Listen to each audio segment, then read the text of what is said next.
You look at here, you see, I have one parameter here, t. So this is a curve. Okay? Because x is equal t, x is equal t, I have y is equal t squared, and z is equal 1 plus t.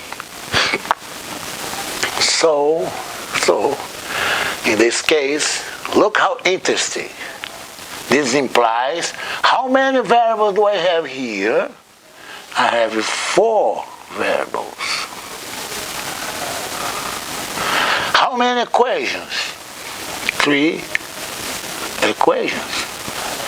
So degree of freedom is equal, in this case, okay, 1. This is a curve in R3. That's very important, okay? My position vector is a function of one parameter, okay?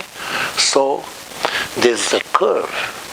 If my position vector depends on 2 parameters, u and v, I have a surface. If my position vector depends on 3 parameters, I have a points in space, R3.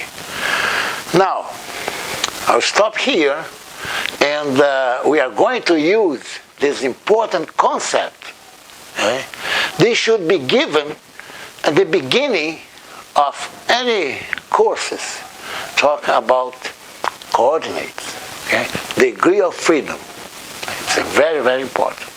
I hope you enjoy. Please try to subscribe, okay, and share my lectures, okay, throughout the world.